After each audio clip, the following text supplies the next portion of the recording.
नमस्कार दोस्तों, the Hindu analysis में आप सबका स्वागत है। आज तारीख है 30 जनवरी 2025।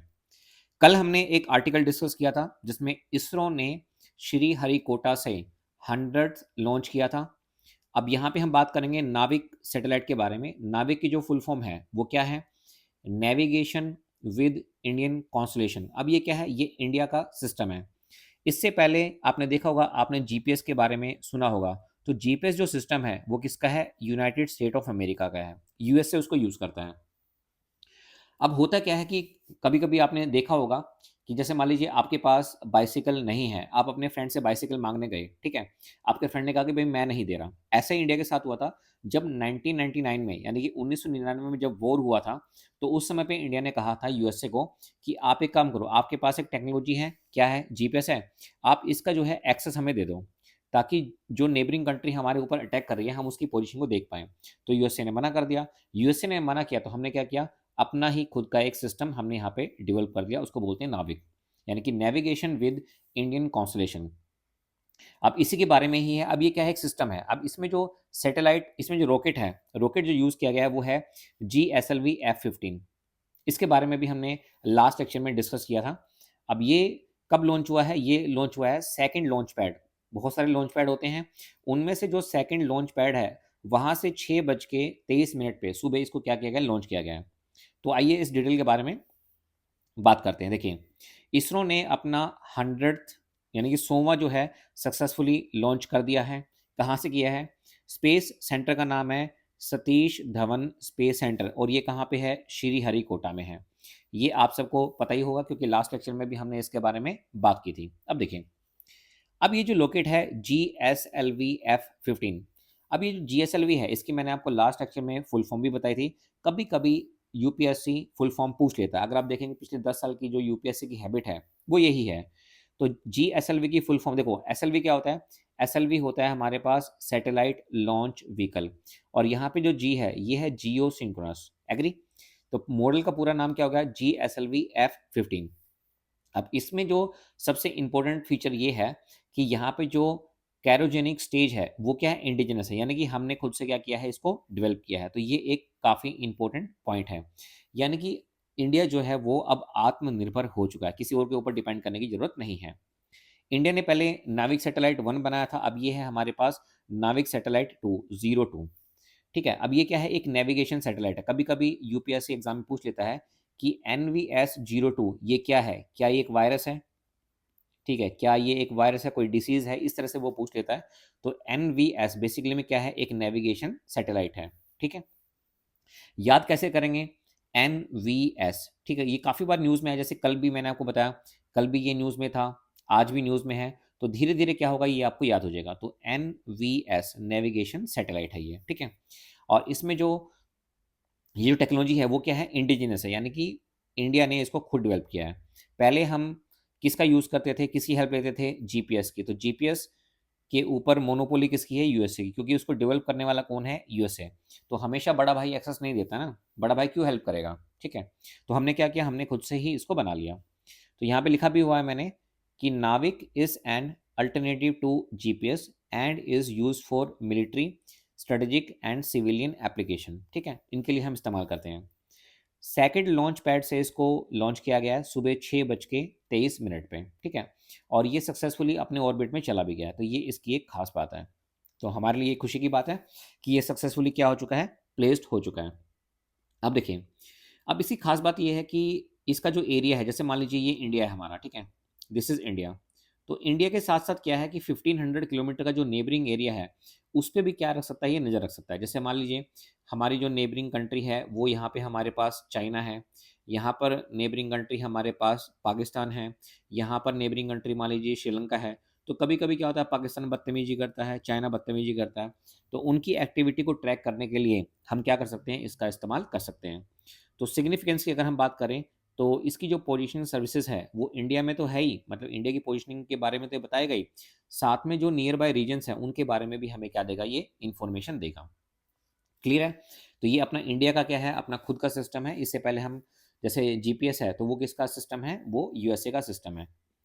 अब ये कहाँ पर यूजफुल है? कभी कभी ये आ जाता है कि जो नाविक सिस्टम है वो कहाँ पे यूज़फुल है? ये यूज़फुल है डिसास्टर मैनेजमेंट में, मिलिट्री ऑपरेशंस में, मैरीटाइम नेविगेशन में और कमर्शियल एप्लीकेशन में। यहाँ पे ये क्या है? यूज़फुल है। तो ये पॉइंट आपको यहाँ पे याद रखने हैं। कभी-कभी पूछ लिया जाता है। कमर्शियल एप्लीकेशन भी होंगी इसकी, डिसास्टर मैनेजमेंट में भी एप्लीकेशन होगी, मिलिट्री ऑपरेशंस में भी, मैरीटाइम नेविगेशन में भी क्या होंगी? इनकी यूज़ होगा यहाँ पे, ठीक है? अब देखें, अगर हम स्पेस टेक्नोलॉजी की बात करें तो इसरो का कंट्रीब्यूशन बहुत ज़्यादा रहा है। जैसे अगर हम मिशंस की बात करें, जैसे एडवांस मिशन है हमारे पास, चंद्रयान है, मंगलयान है, गगनयान है, ह्यूमन स्पेस अपलिफ्ट प्रोग्राम है। इसमें इसरो ने बहुत बड़ा योगदान दिया है। तो इन प्रोग्राम्स को आप याद रखिएगा। ये किस पॉइंट के लिए हैं? ये हैं आपके लिए मेंस में। मेंस में अगर इसरो की कंट्रीब्यूशन की बात आती है स्पेस टेक्नोलॉजी में, ठीक है, या फिर इंडिया की बात आती है कि इंडिया स्पेस टेक्नोलॉजी में कहाँ तक पहुंचा है, तो उसमें आप कंट्रीब्यूशन में किसका नाम लिख सकते हैं? इसरो का आप वहाँ पे नाम लिख सकते हैं। तो ये जो पॉइंट मैं आपको बता रहा हूँ इसको आप नोट कर सकते हैं, इसका प्रिंट आउट भी आप ले सकते हैं। तो ये पॉइंट आपको काफ़ी ज़्यादा हेल्पफुल रहने वाले हैं, ठीक है। अब इसी के ऊपर मैंने कुछ एमसीक्यू बनाए हैं ताकि एमसीक्यू की हेल्प से क्या हो, ये टॉपिक आपका क्लियर हो जाए। अब देखिए, what was the name of the rocket used for ISRO 100 launch? तो मैंने आपको बताया GSLV F-15, इसकी मैंने फुल फॉर्म भी बताई थी। तो अगर आप ध्यान से देखें तो ऊपर मैं इसकी फुल फॉर्म भी बता चुका हूँ। इसको मैं रेड कलर से दिखा देता हूँ। जियो सिंक्रोनस सैटेलाइट लॉन्च व्हीकल, जियो सिंक्रोनस सैटेलाइट लॉन्च व्हीकल, क्योंकि एसएलवी का मतलब क्या होता है? एसएलवी का मतलब होता है सैटेलाइट लॉन्च व्हीकल। क्लियर है यहाँ पे? तो क्या मैं कह सकता हूँ यहाँ पे जो राइट आंसर है वो हमारे पास क्या हो गया? B for Bombay is the right answer. उसके बाद देखिए, नेक्स्ट क्वेश्चन है, what is the purpose of NavIC satellite system? तो भाई हम आत्मनिर्भर बनना चाहते हैं, हम यूएसए के ऊपर डिपेंड नहीं होना चाहते हैं। जैसे यूएसए का अपना सिस्टम है जीपीएस, तो ये जो सिस्टम हमने बनाया है इसका जो मेन पर्पज है वो क्या है? नेविगेशन एंड पोजिशनिंग है। तो सी इसका क्या हो जाएगा? राइट आंसर हो जाएगा। अच्छा, where did ISRO 100 launch take place? कहाँ पे हुआ है? जैसा कि मैं आपको बता चुका हूँ, ये हुआ है सतीश धवन स्पेस सेंटर। ये कहाँ पर है? श्रीहरिकोटा में। सी इज द राइट आंसर। मैंने पहले हाईलाइट कर रखे हैं आंसर, ठीक है, ताकि आपको समझने में कोई प्रॉब्लम ना रहे। What was the launch time of GSLV F-15 rocket? तो इसका जो लॉन्च टाइम था वो था सुबह 6:23 और ये सक्सेसफुली अपने ऑर्बिट में चला गया है। अब जैसे कि मैंने बताया कि ये इंडिया की आत्मनिर्भर टेक्नोलॉजी है, तो अगर ये क्वेश्चन आता है, what does the indigenous cryogenic stage in GSLV F-15 indicate? वो क्या रिप्रेजेंट करता है? भाई इंडिया जो है वो आत्मनिर्भर हो चुका है सैटेलाइट को लॉन्च करने में। सो इंडिया सेल्फ रिलायंस इन सैटेलाइट लॉन्चिंग। क्लियर है? तो इसका जो आंसर है वो हमारे पास क्या है? सी है। अब आपके माइंड में ये मत सोचना सर इसका आंसर भी सी है, उसका भी सी है, ऊपर वाले का भी सी है, इसका भी सी है, और जो पिछला क्वेश्चन था इसका जो आंसर, चलो इसका तो बी है, 4 क्वेश्चन का आंसर सी है, वो उसमें मत जाना, मतलब जो राइट आंसर है वो राइट आंसर है, ठीक है। चलिए आगे बढ़ते हैं। जो नेक्स्ट क्वेश्चन है वो है, नेक्स्ट जो आर्टिकल है वो है, roof top solar installation scheme reaches 8.5% of 1 crore house hold target. Actually में हुआ क्या था, लास्ट ईयर की ये बात है लास्ट ईयर की, जब ऑफिशियली इस स्कीम को लॉन्च किया गया था, यानी कि घरों की जो छत है वहाँ पे आप क्या करेंगे? सोलर पैनल का इस्तेमाल करेंगे। तो जो डेट थी, अगर आप ध्यान से देखें, मैंने हाईलाइट की भी है, वो डेट थी 15 फरवरी 2024, और अभी जो डेट है वो क्या चल रहा है? अभी चल रहा है 30 जनवरी 2025, ठीक है। तो तकरीबन ऑलमोस्ट, अगर मैं ऑलमोस्ट बात करूँ तो 1 साल होने को है। अब 1 साल में हमारा जो टारगेट था वो कितना है? 1 करोड़ घरों में ये जो सोलर पैनल है ये लग जाने चाहिए थे, लेकिन अभी सिर्फ कितने ही लगे हैं? 8.5% ही कंप्लीट हो पाए हैं। अब इसका जो बजट था वो कितना था? 75,000 करोड़। इसका स्कीम का नाम क्या है? PM सूर्य घर स्कीम, ठीक है। अब प्रॉब्लम क्या है? देखो प्रॉब्लम ये है कि आपने देखा होगा जून जुलाई अगस्त इसमें तो मानसून रहता है, बारिश होती है, तो बारिश होगी तो सरकारी काम में तो थोड़ा सा डिले हो ही जाता ना। अब ऐसा नहीं है कि यहाँ पे सब्सिडी नहीं दी गई, नहीं सब्सिडी दी गई, ये मैं आपको बताऊंगा। जैसे आप देखेंगे यहाँ पे स्कीम में सब्सिडी दी जाती है, 60% of the solar unit cost for system up to 2 kilowatt, 40% है हमारे पास additional cost for system between 2 and 3 kilowatt. ये सारे के सारे पॉइंट मैंने इन टर्म्स ऑफ रूपी भी लिखे हुए हैं यहाँ पे, और इन टर्म्स ऑफ परसेंटेज भी लिखे हुए हैं। तो आइए इसकी हम बात करते हैं। देखिए, PM सूर्य घर स्कीम इंपॉर्टेंट है, वेरी वेरी इंपॉर्टेंट, ठीक है, काफ़ी इंपॉर्टेंट है, ये पूछा जा सकता है। अब ये जो स्कीम है इसका बजट कितना है? 75,000 करोड़ रुपीज़। ऑफिशियली लॉन्च कब हुआ था? 15 फरवरी 2024 को। हालांकि नरेंद्र मोदी साहब ने, जब हमारे प्राइम मिनिस्टर हैं जब राम मंदिर का इनॉग्रेशन किया था तो उस समय पे इन्होंने अनऑफिशियली ये बता दिया था, लेकिन ऑफिशियली इसको कब लॉन्च किया गया? 15 फरवरी 2024 को इसको लॉन्च किया गया। अब इसमें यह बताया गया कि भी हमारा जो टारगेट है वो ये है कि 1 करोड़ घरों की छत पे क्या लग जाने चाहिए? सोलर पैनल लग जाने चाहिए। अब आप कहोगे साहब मेरे पास तो पैसा है नहीं। अरे भाई आपके पास पैसा नहीं है तो पैसा कौन देगा? कुछ परसेंटेज जो है वो सरकार देगी। वो किसकी फॉर्म में देती है? वो देती है सब्सिडी की फॉर्म में। जैसे अगर आप अप टू 2 किलोवाट कैपेसिटी का लगवाएंगे तो 60% सब्सिडी आपको मिलेगी, और 2 से 3 के बीच में लगवाएंगे तो 40% मिलेगी। मैक्सिमम 3 किलोवाट कैपेसिटी पे आपको सब्सिडी मिलती है, उसके बाद लगवाना चाहें आप लगवा सकते हैं। सरकार कोई भी सब्सिडी नहीं देगी, कोई भी हेल्प नहीं करेगी इन टर्म्स ऑफ मनी। रुपये की अगर हम बात करें तो रुपये में ये है कि 30,000 मिलेंगे आपको 1 किलोवाट के लिए, 60,000 मिलेंगे 2 किलोवाट के लिए, 78,000 मिलेंगे किसके लिए? 3 किलोवाट सिस्टम के लिए। ठीक है। अब इसके ऊपर एक स्टैंडिंग कमेटी बनी थी, उस स्टैंडिंग कमेटी का नाम क्या है? Parliamentary standing committee on energy. अब इसने ये बताया कि यहाँ पे जो वर्क चल रहा है वो बहुत कम चल रहा है, बहुत स्लो चल रहा है। क्यों चल रहा है? क्योंकि जो बारिश है, बारिश की वजह से बहुत सारे जो प्रोजेक्ट मतलब ये जो इंस्टॉलेशन के काम है उसमें क्या हो चुका है? डिले हो चुका है। अब टारगेट जो है, ये जो ईयर अब ये कंप्लीट नहीं हुआ है, क्योंकि आपको पता है कि फाइनेंशियल ईयर कब स्टार्ट होता है? फाइनेंशियल ईयर हमारा स्टार्ट होता है 1 अप्रैल से। ठीक है। और ये कब ओवर हो जाता है? ये हमारा ओवर हो जाता है 31 मार्च ऑफ द नेक्स्ट ईयर। यानी कि अगर मैं 1 अप्रैल 2024 से लेके 31 मार्च 2025 की बात करूँ तो अभी तो फरवरी और मार्च यानी कि 2 महीने हमारे पास बचे हुए हैं। ठीक है। तो टारगेट लेके चल रहे हैं कितना? 12 लाख इंस्टॉलेशन हो जाएंगे। लेकिन अभी तक कितने हो पाए हैं? अभी तक हो पाए हैं 8.5 लाख। कितने हो पाए हैं? 8.5 लाख। और अक्टूबर 2024 तक कितने हो पाए थे? 5 लाख हो पाए थे। ठीक है। अब एप्लीकेशंस कितनी आई हैं? एप्लीकेशंस आई हैं 20 लाख एप्लीकेशन आई, जिसमें से अगर आप देखें, अब भाई ये कंप्लीटेड की बात कर रहे हैं अक्टूबर तक, तो क्या मैं कह सकता हूँ कि 20 लाख एप्लीकेशन आए, जिसमें से क्या हुआ अप्रोक्सीमेटली जो 5 लाख हैं वो क्या कर दिए गए? इंस्टॉल कर दिए गए। काम थोड़ा सा क्या चल रहा है? स्लो चल रहा है। अब अगर मैं इंडिया की प्रोग्रेस की बात करता हूँ, रिन्यूएबल एनर्जी ग्रोथ की बात करता हूँ, तो भाई देखो हर साल में क्या है? वो इंक्रीज हुआ है। जैसे अगर आप देखेंगे 75.52 गीगावाट था कहाँ पे? 2014 में, याद रखना। अब 2024 में कितना हो गया है? 220 हो गया है। यानी कि अगर आप देखें तो तकरीबन 200% का यहाँ पे आपको इंक्रीज देखने को मिल रहा है। ठीक है। अब ये है कि एनुअली हम क्या करेंगे? 50 गीगावाट की जो एनर्जी है, रिन्यूएबल जो एनर्जी है, उसको हम क्या कर रहे हैं? उसको हम इंस्टॉल कर रहे हैं, उसको हम दे रहे हैं। ठीक है। अच्छा, जैसे हम बिजली से कनेक्शन लेते थे, जो grid connected solar power tariff हैं, सॉरी जो पावर टैरिफ हैं जो सोलर से कनेक्टेड हैं, उसमें भी गिरावट आई है 80%। पहले क्या होता था? अगर मैं 2010 और 11 की बात करूँ तो वहाँ पे 10.95 पर यूनिट देना पड़ता था। अब कितना है? 2.15 पर यूनिट है। यानी कि काफ़ी अफोर्डेबल रिन्यूएबल एनर्जी हमें मिल रही है। अब इसी के ऊपर हमने कुछ एमसीक्यू बनाए हैं जो आपकी हेल्प करेंगे प्रीलिम्स के एग्जामिनेशन में। तो देखिए, पहला क्वेश्चन लेते हैं।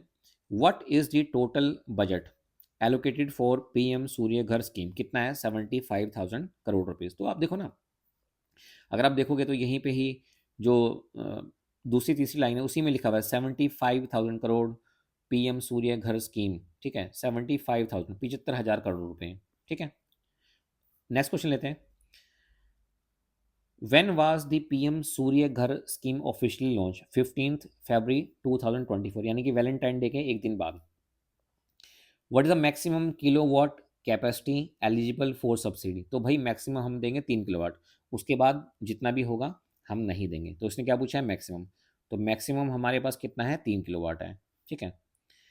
नेक्स्ट क्वेश्चन है, what percentage of subsidy is provided for solar system up to 2 kilowatt? तो मैंने आपको बताया कितना होगा? 60%। आप देख लीजिए, यहाँ पे मैंने लिखा भी हुआ है 60% होगा अप टू 2 किलोवाट के लिए। ये देखेंगे, ये जो मैंने यहाँ पे लिखा हुआ है, तो यहीं से मैंने क्या किया? आपका एक एमसीक्यू बना दिया। ठीक है। यहाँ से आपका एक एमसीक्यू बन गया। ठीक है। चलिए, अब उसके बाद देखिए फिफ्थ क्वेश्चन लेते हैं। What was India total installed renewable energy capacity in 2014? तो भाई देखो, पहले अगर हम बात करें, यानी कि जो कांग्रेस की गवर्नमेंट थी, मोदी सरकार के आने से पहले, वो अप्रोक्सीमेटली कितना था? 75.52 गीगावाट। तो इसका जो राइट आंसर है वो हमारे पास कितना है? बी हमारे पास है। ठीक है। अब आइए, अब नेक्स्ट आर्टिकल पे हम चलते हैं। आजकल जो आप देख रहे हैं दृष्टि दोष, यानी कि जो विजन्स की जो प्रॉब्लम है, देखने में जो प्रॉब्लम आ रही है, वो काफ़ी ज़्यादा आ रही है। तो एक ये आर्टिकल है, रेटिनल डिसीज़ के बारे में है। आरएनए थेर RNA therapies therapies therapeutics shows promise but is India ready? तो आरएनए एक एक तरह से ये थेरेपी है, मतलब ये जो आरएनए ना, आरएनए की थेरेपी थेरेपी है। तो क्या इंडिया इसके लिए तैयार है या नहीं है? अब इसी के बारे में ये आर्टिकल है। तो डब्ल्यूएचओ क्या कहता है? डब्ल्यूएचओ ये कहता है कि ओवर 2.2 बिलियन पीपल में से अगर आप देखेंगे तो उनको कोई ना कोई विजन की प्रॉब्लम है। किसी को पार्शली दिखाई देता है, किसी को कम दिखाई देता है। तो विजन की जो प्रॉब्लम है वो है पूरे वर्ल्ड में अराउंड 2.2 बिलियन पीपल के लिए। किसने बोला है? ये बोला है डब्ल्यूएचओ ने। अब देखो, विजन जो है वो इसेंशियल है। अगर आपको नेविगेशन करना है, लर्निंग करना है, सोशल इंटरेक्शन करना है, जैसे मैं आपको पढ़ा पा रहा हूँ, अगर मुझे दिखेगा ही नहीं तो फिर मैं आपको पढ़ाऊंगा क्या? ठीक है। तो ये जो रेटिना होता है ना, रेटिना ये क्या है? एक लाइट सेंसिटिव टिश्यू है, ठीक है। ये बहुत ही इंपॉर्टेंट रोल प्ले करता है कहाँ पे? विजन में। अब देखिए, बहुत सारे कोजेज हैं इसके। जैसे मैंने आपको बताया कि प्रॉब्लम्स चल रही हैं, विजन इम्पेयरमेंट हो रहा है, देखने में प्रॉब्लम आ रही है। जैसे कैटरेक्स है, ये भी एक बड़ी प्रॉब्लम है। डायबिटिक रेटिनोपैथी है, ये भी प्रॉब्लम है।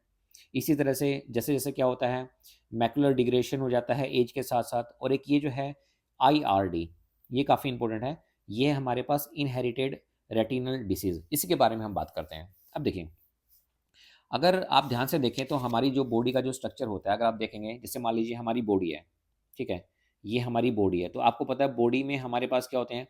बॉडी में हमारे पास सेल होते हैं। सेल में क्या होता है? हमारे पास न्यूक्लियस होता है। न्यूक्लियस में हमारे पास क्या होता है? DNA होता है। अगर आप देखेंगे तो DNA का जो स्ट्रक्चर होता है वो कुछ इस तरह से होता है ना? DNA का जो स्ट्रक्चर होगा वो कुछ इस तरह से होगा। अब इसमें इंफॉर्मेशन होती है, कुछ हमारे पास क्या होते हैं, जैसे मान लीजिए ये हमारे पास क्या है, जैसे ये हमारे पास एक कोडेड रीजन है ना? काफ़ी सारे रीजन यहाँ पे होते हैं।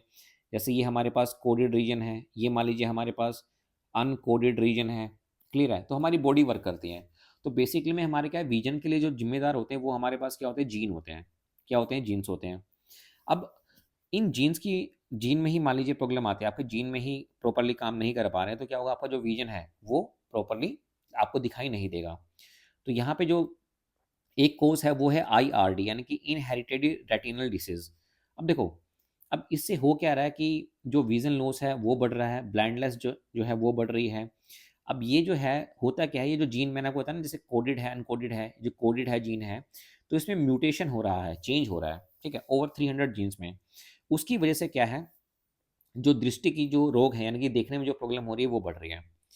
अब वर्ल्ड वाइड कितने लोग सफ़र कर रहे हैं? अराउंड 5.5 मिलियन, ये याद रखिएगा, यूपीएससी पूछ लेता कभी कभी।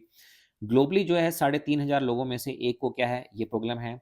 इंडिया में अगर आप चलेंगे, रूरल साउथ इंडिया में चलेंगे तो 372 में से एक को है। अर्बन साउथ इंडिया में चलेंगे तो अराउंड 930 में से 1% को है। और सेंट्रल नॉर्थ इंडिया में अगर आप जाते हैं तो 750 में से तकरीबन 1% को ये है। अच्छा, अब इसका इलाज क्या है? इलाज ये है कि RNA बेस्ड थेरेपी करवा लो, ठीक है, जो जीन्स है उनको आप क्या करा लो, चेंज करा लो। अब इसके लिए परमिशन किसने दी थी? यूएसए ने। तो ये एक जीन है जिसमें म्यूटेशन की वजह से ब्लाइंडनेस है। अगर आप जीन थेरेपी यूज़ करना चाहते हैं तो यूएसए ने परमिशन दिया था 2017 में। और वो जो जीन है उसका नाम क्या है? RPE65। तो ये याद रखना, RPE65, ये पूछा जाता है कभी कभी यूपीएससी में। तो ये बेसिकली में है क्या? ये कुछ नहीं है, एक जीन म्यूटेशन है, ठीक है। जीन में क्या हो गया है? म्यूटेशन हो गया है। तो कहने का मतलब ये है कि अब क्या होगा, अगर आप इस थेरेपी से इसको चेंज कराना चाहते हैं तो करा सकते हैं। अब प्रॉब्लम क्या है? अगर मैं इंडिया की बात करूं, इंडिया में प्रॉब्लम क्या है? इंडिया में भाई प्रॉब्लम ये है कि हमारे पास पैसा ही नहीं है। जो गरीब आदमी है, इवन अगर आप देखेंगे उसके पास गवर्नमेंट हॉस्पिटल में जाने तक का पैसा नहीं होता है। और ये तो जो बड़े बड़े लोग होते हैं जिनके पास पैसा होता है वही ये कर सकते हैं। दूसरी बात ये है कि अगर मैं इंडिया की बात करूं कि क्या वो इस थेरेपी को एक्सेप्ट कर पाएंगे। देखिए, लार्ज स्केल पे जो जेनेटिक स्टडी है, अब इंडिया में स्टडी तो होती नहीं है, कॉपी पेस्ट होता है।